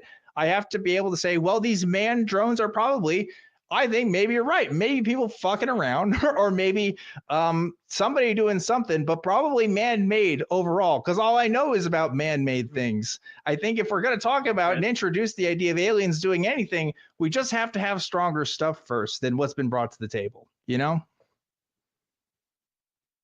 Well, I think it's a matter of not just one thing, but a lot of different aspects to it, right? You still got those hearings going away and underway in Washington and stuff, I know. Yeah, but you know what? Don't be surprised. Look, don't be surprised if there are factions of the government that really know what this is and they're not saying anything about it while other factions of the government don't know what it is. There are senators that are making a call to find out what's going on. There might very well be people who know what's going on, and that senator just doesn't have the clearance level or access to the program that is running these things. This could very well be a test of government capabilities, and maybe it's better for the government to peddle the idea that they don't know what it is to not only keep people from obtaining some kind of information they don't want them to have, but foreign governments, enemies, adversary nations. Maybe the government doesn't want them looking into it, so they just maintain deniability. I mean, that is so much more likely, and I'm not saying that's the case, but why not go there instead of saying, well, this one senator doesn't know what it is, so that means the whole government doesn't know what it is, and it's definitely aliens from this moon. That's a big leap, my friend, a big leap. I really don't care what any senator says. Oh, okay. I'm just saying what I believe. Like I admitted, I'm engaging in science fiction, and science fiction in the past has come to fruition sometimes. I'm not saying, you know, your own Pascal's wager, huh? On aliens. Sometimes it might be true in the end. Yeah. Yeah, I guess. I don't know. I was talking about this before the show, Daniel. There's a YouTuber, his name is Bobby Broccoli. He does these great documentaries about scandals in science. Science has had a lot of like bullshit that has come out, and even big like fields like physics and stuff, right? Stuff that's come out. And the one I was watching was about cold fusion, right? The long story short, you should go watch it. But long story short is that, you know, it's bullshit. It didn't work out. These people said they did these tests. Other labs were saying they were getting tests and they were getting good results. It didn't work out. But there are people that don't accept that conclusion. There are people that accept that there has to have been something greater going on, that there was a cover up, that there's people who don't want this technology to spread, the same folks that say that we can make cars run on water and stuff like that. And I think it's because they believe in something that just isn't there. It's a belief that they want to have, not a belief that necessarily is more likely to be true. And I worry, Daniel, that this is a belief that you have when it comes to this. I worry that this is something that you more want to be true than you really have reasonable evidence to conclude, you know? Does that worry you at all? No, it's not a matter of wanting to believe. Like I said, you know, there's a lot of things I want to believe. I could want to believe. Who cares what a person wants to believe? It's just what I think's happening. I think that's all the evidence points to. I mean, there's so many aspects to this UFO phenomena, and I just think that's one of the best explanations, that it is an alien a truth to it, and that the government is covering it up because it has such profound effect on our civilization. The coming in contact with a highly advanced civilization, and us being a more primitive civilization. If I think the only problem, again, this is the science fiction you're talking about, Daniel. This is the science fiction, right? Like we don't have, we're going to places that we don't have reason to believe are true. We haven't even started with an alien civilization even existing, let alone how old they are, right? You're saying it's the best explanation, but it hasn't even been explained. For me, it is. I'm just saying, like I say, I'm engaging in my conjecture, my science fiction. I'm not, you know, like I said, it's fine if no one wants to believe me. If you don't want to believe me, that's fine. You know, this is just how I see it. And another thing, you know, earlier what Phil said about alien abductions, again, I don't get this with you guys. Doesn't it matter who is saying it? Like if someone comes to you and says, I was abducted by aliens, isn't the important thing who the fuck they are? Like if your mother or someone you really trusted your whole life, and they suddenly came to you and said, I was abducted by aliens, wouldn't you at least give it some consideration? Holy fuck, maybe it's true. Maybe this is really happening. Yeah, like, but Daniel, I have close people in my life that believe that Jesus has given them experiences and stuff too, and you would call that bullshit. But that's supernatural. What the heck? Why are we saying the supernatural gets ruled out, but aliens don't? Because the aliens, I'm saying, are part of our natural universe that we know exist around us. But it's a big universe, Dan. I mean, you know, one of the things I said to Phil when he told me about, remember when I said they were insectoids, the little beings on Mars that I think live there? I don't want to talk about it, but you know, I call them insectoids, right? And Phil said to me, he commented that, well, the planet's too cold and the environment. He said it's a crazy idea that insects could survive on Mars, right? Yes. And of course, I don't think, and I have no idea what the physiology of these beings are, and I don't think they're insects. But what I wrote to him was that for decades, scientists thought what's that area, Mariana's Trench in the deepest part of the ocean. For decades, scientists thought that it would be just a sandy, barren bottom, because we couldn't get robots to go that far deep because of water pressure.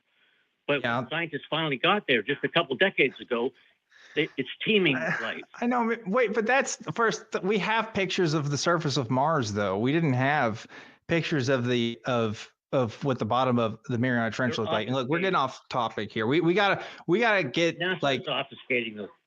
Okay, I know you think that, Daniel, but first of all, you definitely do care about what other people believe, because you spent a lot of time today talking about what this other caller has said of you. And to be fair, I would defend myself too, right? But like, it's okay to care and to think about, what other people have to say. Like, I know other people have criticized you, perhaps mean-spiritedly, right? And I don't do that. I don't. I make jokes. But I try to treat you with the respect and dignity that I think every person that calls into the show deserves. But like, they do make good criticisms, right? Yeah, I think people, they kind of get their dunks in, but I don't ever think they're wrong, at least when it comes to like the factual evidence that you've brought so far when we've talked about this. I just don't think it's convincing. If it's only convincing to yourself and nobody else that's watching, I mean, is there not something to be said about that? At least, right? That maybe that there's something else going on here besides having to be aliens. I don't know. I'm not the smartest guy in the room, right? In a lot of rooms I go into. And I have to believe that other people at least know what they're talking about more than I do about some stuff. Why is it that the alien thing, why can't you, I don't understand, why just get so held up on this? Why continue to think that this is the best explanation for things when like so many other explanations have been proposed for like literally everything you've talked about? I don't think so. I don't think everything's been debunked. I think a lot of the debunking is bullshit of what I hear. I don't care what people think about what I say, Dan. I appreciate you sticking up for me and stuff and giving me the time to talk. Like I say, I'm just engaging in my science fiction, what I think is happening. And I think I have a right to do that. I'm not going to let people tell me that I can't. I'm not saying that you don't have a right to think about whatever beliefs you have, but like, I think, I don't know, man, it's worth considering. It's worth considering that you might be wrong about this, right? I think it is. I think it is. Dan, but look, Danny, I'm sorry, we're out of time. I got to let you go right now. But we can talk about it on some other episode, some other time. But anyway, yeah, I don't know. Daniel from Canada, folks, calling back into the show. Jimmy, thoughts, questions, concerns? No, that was, we've exhausted that call. Good to hear from Dan. Listen, I don't want this to be a show where we bully people and bully our callers, right? So I want people to have their time of day, but I can't just let people talk and say, yeah, this is true. And me go, oh yeah, maybe, like, I don't know. That's not my MO, right? Some people are just wrong. I think Daniel's wrong. Disagreeing is not bullying. It's not bullying. I support disagreeing. I don't support bullying. I know. And this is the thing too. This is a call-in show, right? I don't go out and make outgoing calls to people. People can tell me what they want, right? That's a key difference as well, which makes me more comfortable with the whole situation. But at the same time, I don't know, man. I worry because if I can't convince Daniel or if I can't change his mind, how can I change anybody else's mind about stuff?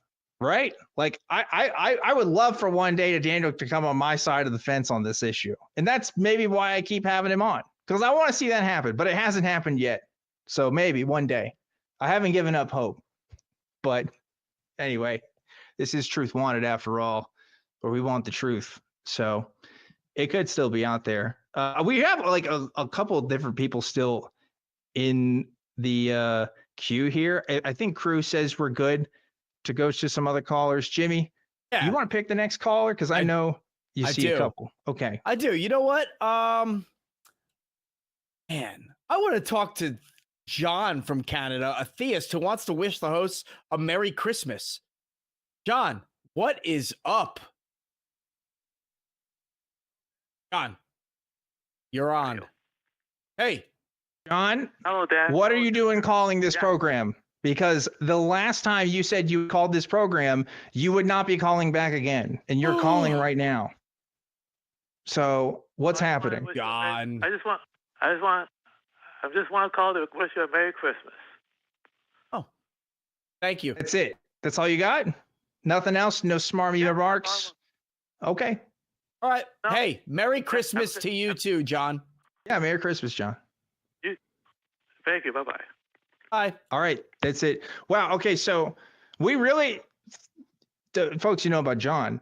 You know, sometimes he's called in the past, and we have let him on. And then last time he called in, he said, "I'm not going to call the show anymore." And you know what? He has not. To his credit, he hasn't.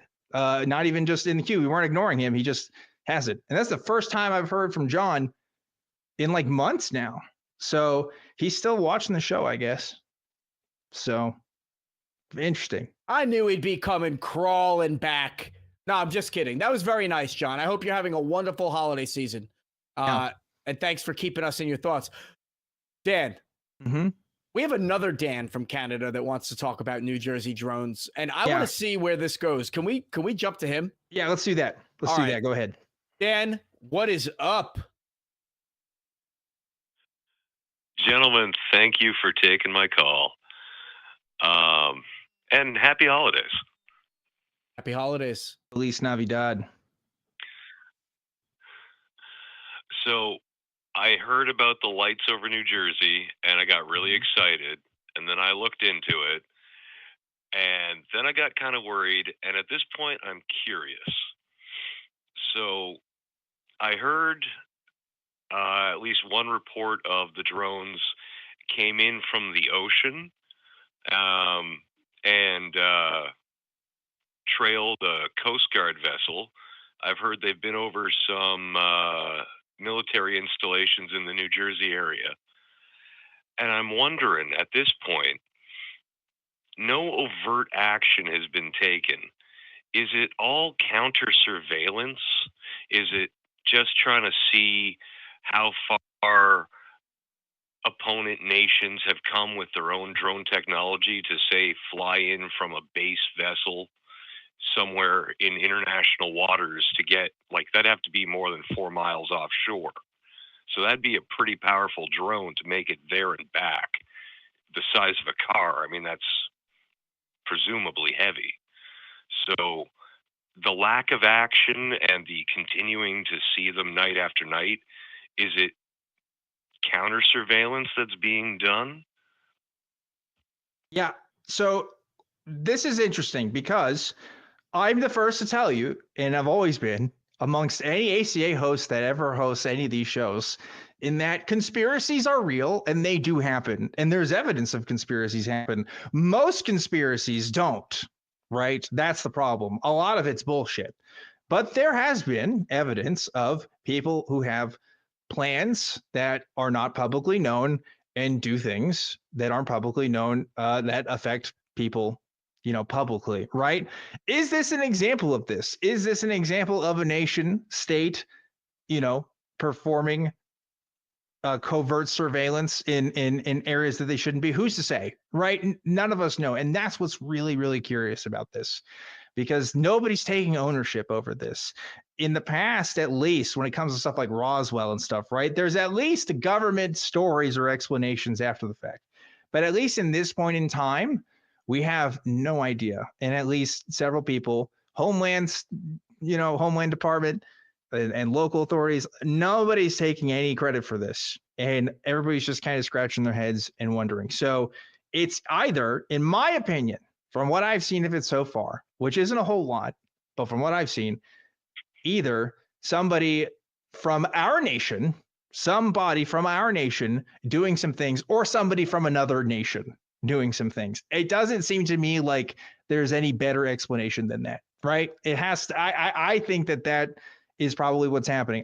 There's too many and too numerous reports for it to just be local folks doing stuff, but I could be wrong. Maybe there's some, you know, local people that do have the kind of resources to pull off the kind of stuff that we're seeing. And I'm just over exaggerating. Could be. I'm not closed off to that possibility. But when you've got as many people coming out publicly, scratching their heads on it, it does make you wonder. But that's my take. I don't know, Jimmy. Yeah, I mean, I just don't know what to say about this. You know, I don't put it past it being a government program that the government knows about and is keeping sealed from most of the public and even most of the rest of the government. And I'm not saying that because I know that to be true. In fact, I don't know anything, but I feel like the likelihood is far higher. You know, technology changes so much that in places where we used to try and be secretive about things, we can't be as secretive anymore. Like, do you think that we can go out and test an air-to-air missile without somebody seeing it? No, it's impossible. So then we have to try and do it in broad day.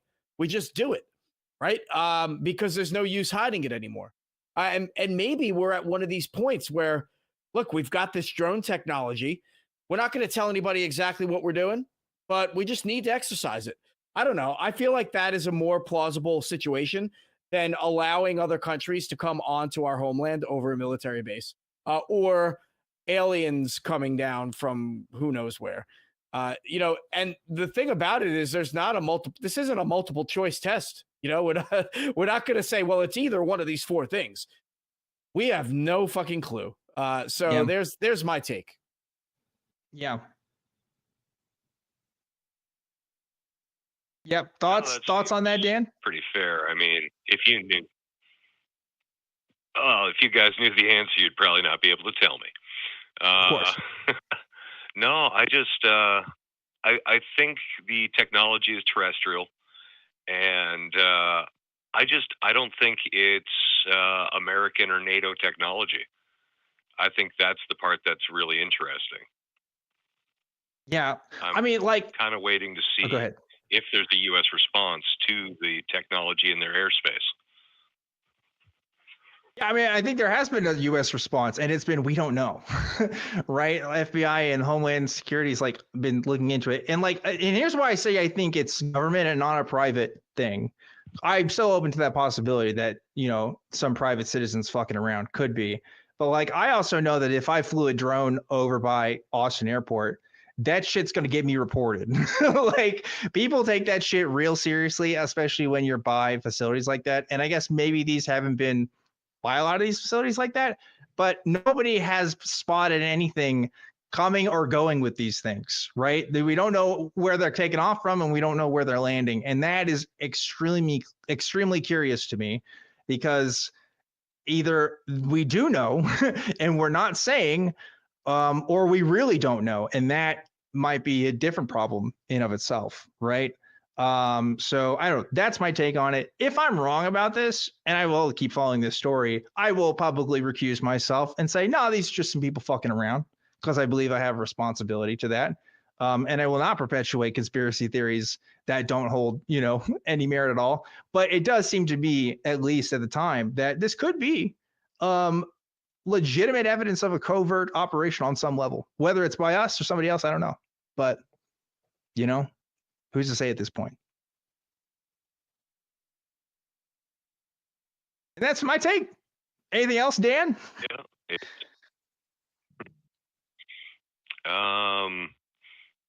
I think assassinations can be justified.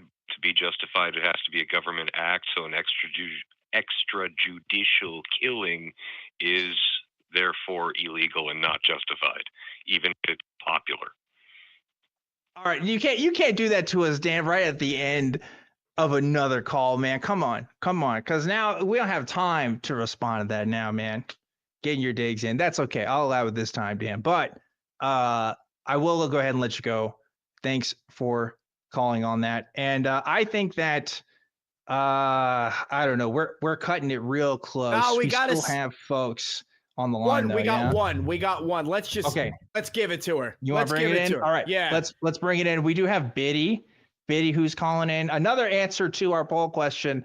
I knew this was going to be a spicy one. Glad we went with it. Biddy, you got less than 5 minutes here. Talk to us. What do you think? Okay. I think it is a sticky answer that nobody has the right answer to. It depends. Yeah, I mean, yeah, that's sure. Okay. Why are they doing I think it? that's fair. You know. Do it. Okay, well, it says it depends on circumstances. Give me circumstances where it's okay. Yeah. I feel like Luigi is justified if he did it, allegedly, I guess. But I feel like something like that, where it is sometimes a point needs to be made. Like, we're at Hunger Games kind of shit now, you know? I agree. When Luigi Mario did kill Bowser for kidnapping Princess Peach, that was in retaliation in response to a foreign national. So there's something to that. Because that's what you're talking about, I'm assuming, and no other event has happened recently. In the news. No others. Okay. No yeah, other that's ones. fair. I like this idea that a government approved killing is an okay killing. That just sits really wrong with me, and we've heard that a few different times tonight. And it's like, first of all, that's what happened to Jesus. So take that, Christians. What do you think about that? But second of all, I as someone who doesn't have any convictions towards the death penalty being a very good consequence for people's actions, I don't see how like having the government do a killing for you is that much better, right? I mean, the best you can say is that somebody is going to hurt a lot of other people and you've got to stop that person from hurting them first. But when you get into that territory, right, that's how like a lot of things have started. That's how like the Ukraine stuff started. Like that's how like so many different conflicts have started because somebody is saying, oh, this is a preemptive strike against another person who could harm us, right? It's just, it's a kind of logic that kind of falls flat on its face every time. So I'm just not convinced fully that it's like, oh, just because a government says that they should do it and it's in their best interest, that's just always going to be the case. I will make it clear that I agree with you. Just because the government is doing it doesn't mean it's okay.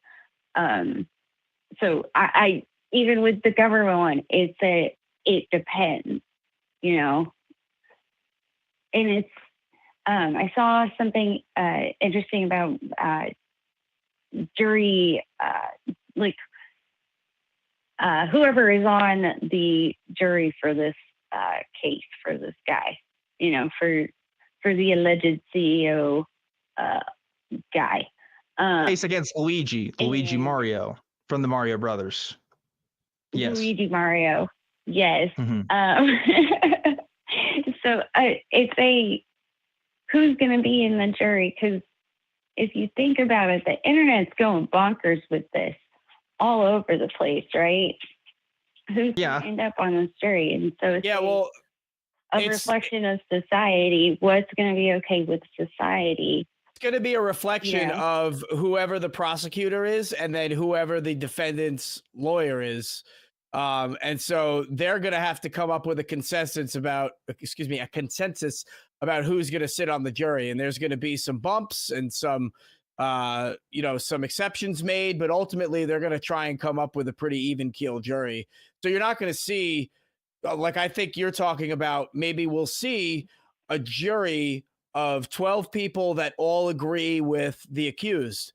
That's not going to happen. That hardly ever happens. And lawyers, when they are picking a jury, are not going to go for people like that. Somehow they were able to find a jury for the president-elect. And it still works out. But trying to find a group of peers in the Mushroom Kingdom that feel the same way. That's part of the process. Go ahead, Biddy. Sorry. Oh, sorry. No, I'm not like. I'm more using that as an example of like how society is going to treat an assassination is going to be more of a reflection of society at large. And so it's going to come down to who's going to be looking at this guy and saying, whoever is assassinating someone and saying, okay, is this guy guilty of assassination or whatever, So it's the trolley question, but on one side of the trolley is like, kittens and puppies and babies, and the other is, it's one of those every option is bad option kind of thing. Well, the thing is, though, and this is where I have to push back, Biddy, because that's not really how cases work when it comes to this kind of stuff, right? When speaking about the case with the president-elect, right, it wasn't whether or not what the jury thought that this person did was wrong. It's what did this person break the law as defined, right? And that's how these questions are asked. There's a lot of talk online right now about a potential for jury nullification. This idea that you can actually, as a jury, be able to negate sentencing, and this is kind of a fantasy. I think the times that it does happen is very rare. I saw that and I thought it was very silly. Right, but like even then, there are ways around that kind of thing when it happens. But the point is, right? Like I don't think that even though we're seeing a hot topic right now and people's buzz about it online, I think the status quo will end up being the thing at the end of the day, which is if you ask people on the street, which is different from asking people on Reddit, they'll say, maybe they thought that this was something that they don't care about, the person whose life was ended, that being Bowser, but that, it's still breaking the law. And that's how a lot of people feel about it at the end of the day. And if that's the case, then I think that's how a trial like this would play out in the Mushroom Kingdom, but I don't know the Mushroom Kingdom's laws as well as American law. So anyway. Right. But how's the kingdom going to react? That's kind of the question that really needs to be answered at the end of the day, How's the who going to react? Everybody's cool with it. How is the rest of the Mushroom Kingdom? I don't know. So I don't know. Whatever verdict would come down for, I think that's going to be the most interesting answer to find out, because it does depend on the situation. And that is interesting. I will say this: if I know anything about people and events like Columbine and other mass shootings, this will not be the last time an assassination happens or an attempt happens within the next year or two. It's definitely going to happen again. And poor Bowser better watch out, So anyway, I think Biddy, that's all the time that we got. So sorry. We do have to wrap things up here. Final thoughts before we let you go. Thanks for taking my call. Of course. Thanks for calling, Biddy. Thank you so much, and have a great rest of your evening. Gosh, what a eventful night. A lot of conversations. A lot of things happening. Jimmy, what'd you think? I loved it. I loved being here. Oh, man, this was so much fun. I really like the diversity of callers, the diversity of topics, and I appreciate people's honesty. On Truth Wanted specifically, I feel like people are more comfortable calling in and just saying, hey, look, I'm just going to give it to you straight, which might be a function of them not being, I don't know, religious, because I take calls from a lot of religious people who try to hide behind, different things, and they just can't admit to themselves. Anyway, I'm digressing, and I'm not here to bash religious people. I'm just trying to point out a difference in callers, and these callers tonight were great. Okay. They were great, and you were great. Well, thanks, Jimmy. I'm glad you got to be on tonight. For those of you who want to see more of Jimmy, come catch us on Talk Heathen sometime and see whenever we're hosting together. Nonprofits as well. I'm a big nonprofit. Yeah. Neither of us are going to be at the after show tonight, but Callie is going to be there. If you want to hang out with him, you can go to tiny.cc/ACD Discord. I got to go do work. I got to go back to work. Doesn't that suck? After having all these fun hypotheticals about aliens and drones and the Mushroom Kingdom, and laser induced code viewings via DMT trips. I got to go back to reality, which is just it's a pain in the ass. Department of Homeland Security. I mean, we got it all tonight. We got really it all.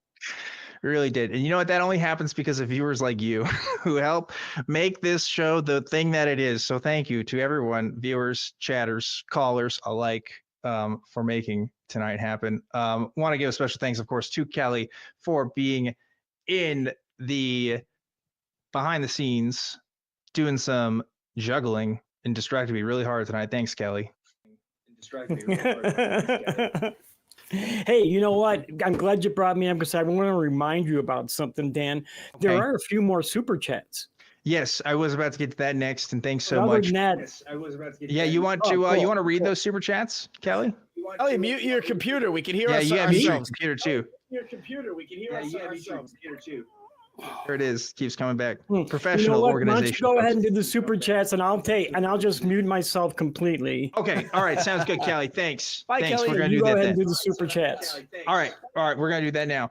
We have Nero who gave $5 and said, "Respect for the brief, intrusive, if only thoughts. Same sometimes." And you know what? Yeah.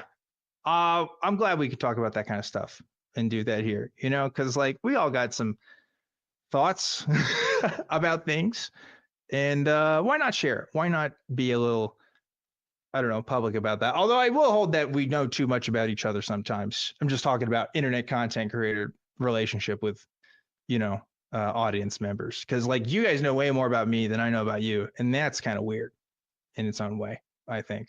Other super chat comes from, I think this is Isaiah, who says, gave $2 and said, New Jersey drones represent. So shout outs to Isaiah. He's rocking the New Jersey drones. Okay. New Jersey has very few of its own sports teams. The New Jersey drones, I could see being a thing. That would sick, be though. Sick. What team? What? I mean, what sport? What sport would they do? They'd have to be, I would say football. Just talking with people. Is a sport. Yeah, right. Or that. The New Jersey drones. That's awesome. Oh, that's a new T-shirt idea. Yeah. Yeah. Crew. We got to do a New Jersey drones like sports team thing. Copyright that shit. Copyright that shit. Oh, trademark. Yeah, trademark. We're calling it. Okay, that's how copyright law works. I think if you say the words trademark out loud, it's like a 5-second rule. As long as you do it fast enough, it's still good, I think.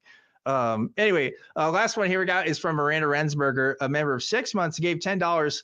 Joyous season celebrating the Earth's axial tilt to all, and I wholeheartedly agree with that, Miranda. Thanks for the wondrous words there. Speaking of wondrous words, the prompt this week is what really triggered the war on Christmas. Leave a comment on the video and you may get read next week's thing. And if you don't comment, why don't you? Come help out the algorithm. Please leave a like and share it.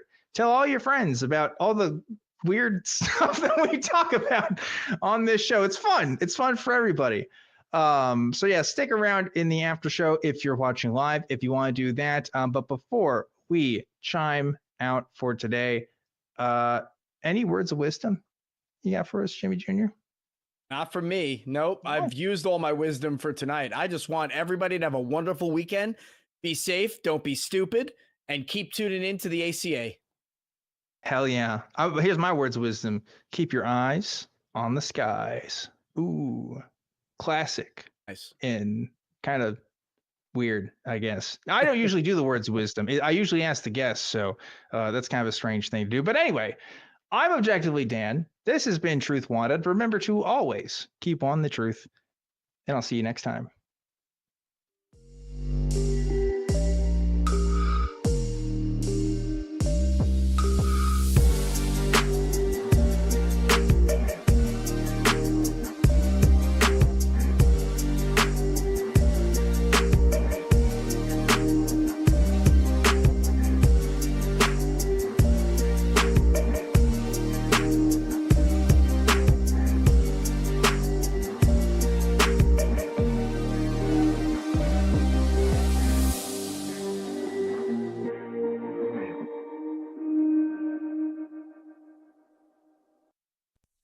Watch the non-profits and join the hosts in the live chat. Visit tiny.cc/ytnp.